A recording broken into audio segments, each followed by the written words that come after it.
नमस्कार and welcome you all to study IQ. मैं हूं प्रशांत धवन। नाउ रिसेंटली आपने देखा होगा कि मालदीव्स देश ने बैन कर दिया है इजरायली सिटीजन्स को अपने देश में आने से, और ये सब देखते हुए इजराइल ने ऑलरेडी अपने हजारों नागरिकों को ये कह दिया है जल्दी से जल्दी मालदीव्स से निकल जाओ। मालदीव्स हमारे लिए अब वेलकमिंग कंट्री नहीं रहा। यहाँ पे आप देख पाओगे मालदीव्स बहुत ही जल्द अपने लॉज अमेंड करेगा जिससे इजरायली नेशनल्स की एंट्री इनके देश में हो जाएगी कंप्लीटली बैन। और अगर आप सोच रहे हैं कि मालदीव्स ऐसा क्यों कर रहा है, वेल इसका रीजन है इजराइल का गाजा ऑपरेशन। मालदीव्स एक मुस्लिम मेजॉरिटी कंट्री है और सिंस इजराइल ने गाजा ऑपरेशन रिसेंटली काफी बढ़ा दिया है स्पेशली रफा में, तो उसके रिस्पांस में मालदीव्स की सरकार देखिए बहुत सारे स्टेप्स उठा रही है। पहले तो इन्होंने इजरायली नागरिकों को बैन कर दिया है अपने देश में। उसके अलावा बहुत ही जल्द आप देखोगे मालदीव्स में ये लोग एक परेड भी करेंगे, बड़े स्केल पर परेड होगी पूरे मालदीव्स में गाजा के लिए। और बाकी जो मेजर इस्लामिक कंट्रीज हैं जैसे पाकिस्तान, सऊदी अरेबिया, उन सबके साथ मीटिंग भी करेगा मालदीव्स, और ये बात डिस्कस की जाएगी कि इजराइल पे एडिशनल प्रेशर ये लोग कैसे डालें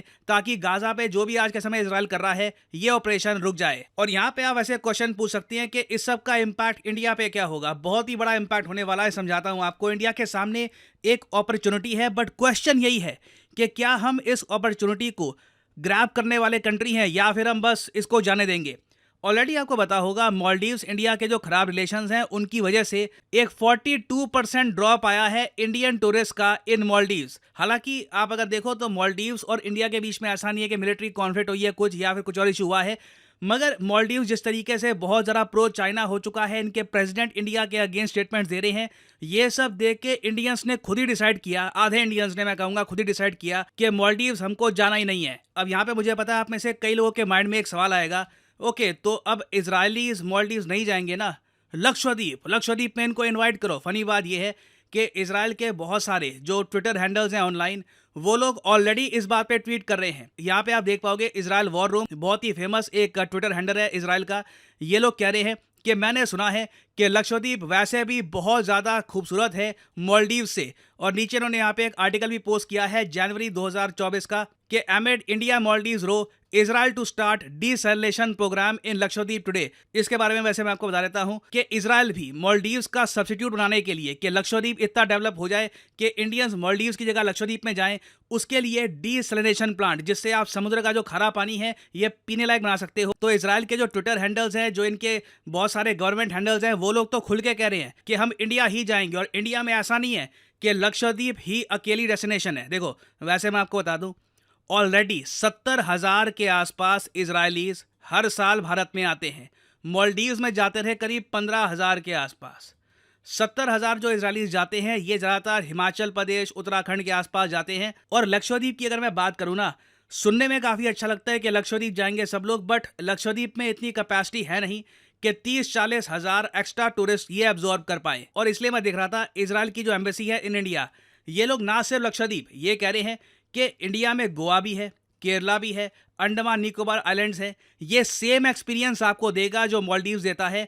और यहाँ पे इंडिया में कभी भी इनको चिंता करने की आवश्यकता नहीं है कि कुछ अटैक हो गया या फिर कहीं से इस कंट्री ने इनको बैन कर दिया। इंडिया एक फ्रेंडली कंट्री है टुवर्ड्स इजराइल, तो ये लोग इंडिया जा सकते हैं। और बिल्कुल इंडिया के सामने ये एक गोल्डन अपॉर्चुनिटी है। देखो ना सिर्फ मालदीव्स, बहुत सारे इस्लामिक कंट्रीज हैं जो इजरायली सिटीजन्स को कंप्लीटली बैन कर रहे हैं। अगर थोड़ी बहुत एंट्री इजरायली सिटीजन्स की वो अलाउ करते भी थे, अब धीरे धीरे वहां पर रिस्ट्रिक्शंस लग रही है। Even south Africa is not a Muslim country, मगर साउथ अफ्रीका में भी बात चल रही है कि इजरायली प्रोडक्ट्स का कंप्लीट ये लोग बॉयकॉट कर देंगे। और इजराइल भी इस बात को लेकर तैयार है कि इजरायली एक्सपोर्ट जो है टू साउथ अफ्रीका, इनको बड़ा नुकसान होने वाला है। तो हमारे सामने देखो अपॉर्चुनिटी सिर्फ 15,000 इजरायलीज की नहीं है जो मालदीव जाते थे, दुनिया भर में हजारों, मैं यहाँ पर कहूँगा टोटल नंबर 70 से लेकर 80,000 इजरायली टूरिस्ट का है जो इंडिया अट्रैक्ट कर सकता है। ओवरऑल 1.5 लाख इजरायली हो सकता है कि भारत में आए एज टूरिस्ट, मगर उसके लिए हमें खुद का प्रचार करना होगा।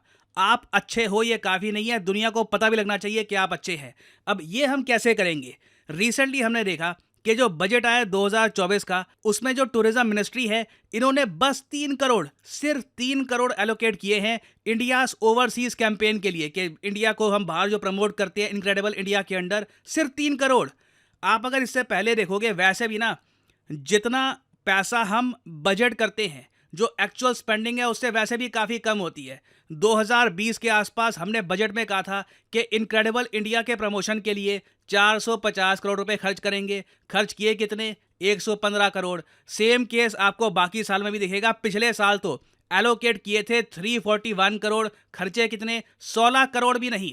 दुनिया को पता कैसे लगेगा कि इंडिया, देखिए, सिर्फ दिल्ली नहीं है जहां पर 50 डिग्री टेम्परेचर हो रखा है। इंडिया, उसके बियॉन्ड भी बहुत कुछ है। आप अंडमान निकोबार आइलैंड्स में जा सकते हैं, आप गोवा में जा सकते हैं। इंडिया में इतनी डाइवर्सिटी है, नॉर्थ ईस्टर्न स्टेट्स है हमारी, they have a unique culture of their own. तो ये सब बातें दुनिया को कैसे बताएंगे हम, जब हम पैसा ही नहीं खर्च रहे? क्योंकि ऑलरेडी, वैसे मैं आपको ये बता दूं, सोशल मीडिया पर सिंस इंडियंस इजराइल का सपोर्ट करते हैं, बहुत ज्यादा रेसिज्म होता है इंडियंस के अगेंस्ट ट्विटर पे और वेरियस और सोशल मीडिया प्लेटफॉर्म्स पर, और इंडिया की इमेज ऐसी दिखाई जाती है कि बहुत ज्यादा अनसेफ कंट्री है, यहाँ पे तो टूरिस्ट को जाना नहीं चाहिए। तो उस सब से लड़ने के लिए पैसा तो खर्चना होगा ना। ये 97% जो ये ड्रॉप है for our overseas incredible India campaign, इससे हम इंडिया की इमेज इंप्रूव नहीं कर पाएंगे। और इजरायलीज के अलावा मैं कहूंगा एक और इंडिया के सामने अपॉर्चुनिटी है रशियंस की। रशियंस भी आज के समय आप अगर देखो तो यूरोप जा नहीं सकते। रशियंस बहुत बड़ी संख्या में पहले यूरोप जाते थे, टर्की भी ये जाना पसंद करते थे, मगर जिस तरीके से टर्की में हालात काफ़ी हद तक अस्थिर हो रहे हैं, इनकी करेंसी डगमगा रही है, रशियंस टर्की को भी अवॉइड कर रहे हैं। और अभी रिसेंटली क्या हुआ कि श्रीलंका ने भी कई रशियंस को बैन कर दिया था। यहाँ पे आप लोग पढ़ पाओगे, श्रीलंका ने टर्मिनेट, खत्म कर दिया है long term visa stay for Russians and Ukrainians. इसका रीजन क्या है? White only policy. समझाता हूँ यहाँ पे हुआ क्या था। ये फरवरी 2024 की बात है। क्या हुआ कि कुछ रशियंस थे, ये श्रीलंका में गए और श्रीलंका में ये लोग ऑर्गेनाइज करते रहे पार्टी। ना देखो, रशिया यूक्रेन की वॉर चल रही है, मगर इन दोनों कंट्री से बाहर निकलते ही यूक्रेनियंस और रशियंस का कल्चर इतना सेम है, भाषा में इतनी सिमिलरिटी है, यूक्रेनियंस आराम से रशियन समझ लेते हैं कि वो दोनों, आप कह लो, दोस्त बन के ही रहते हैं, मतलब इकट्ठा घूमेंगे, सेम टाइप का खाना है। तो रशियंस और यूक्रेनियन श्रीलंका में पार्टी कर रहे थे ऑर्गेनाइज, और वहां पे इनकी पॉलिसी ये थी कि श्रीलंका का जो आम नागरिक है, जो लोकल श्रीलंकन्स हैं, उनकी एंट्री बैंड है, सिर्फ जो गोरी चमड़ी वाले लोग हैं वही आ पाएंगे। श्रीलंका की सरकार को जब इसके बारे में पता लगा और जब मीडिया ने इसके बारे में बात करनी स्टार्ट कर दी, श्रीलंका में आक्रोश आया कि पहली बात तो दुनिया ने रशियंस को बैन कर रखा है, हम इनको अलाउ कर रहे हैं हमारे देश में, और हमारे देश में भी इनको वाइट ओनली पार्टी करनी है। तो उसके बाद सीधा जो इनका लॉन्ग टर्म वीज़ा है ये कैंसिल कर दिया गया। अब कई रशियंस हैं वो भी देख रहे हैं कि और कहाँ पे वो छुट्टियां मनाने के लिए जा सकते हैं। तो अगेन, अंडमान निकोबार आइलैंड्स, कई और इंडिया में जगह है, और इंडिया में ऑब्वियसली इनको भी पता है जो ये वाइट ओनली पॉलिसी वाली चीजें हैं ये काम नहीं करेगी। तो इंडिया आराम से, अगर हम प्रॉपरली अपने कार्ड्स प्ले करें, तो 2 लाख के आसपास टूरिस्ट हम इंक्रीज कर सकते हैं, इजरायलीज, रशियंस और इवन मैं कहूंगा कुछ हद तक यूक्रेनियंस को ऐड करके। नाउ क्वेश्चन यही है कि इस अपॉर्चुनिटी का हम यूज करते हैं या फिर हम सोते रहते हैं। ये देखना होगा। इस पे कुछ अगर डेवलपमेंट होती है तो मैं आपके लिए बाद में अपडेटेड वीडियो ले आऊंगा। और फाइनली यहाँ पे मैं आपसे पूछूंगा एक क्वेश्चन।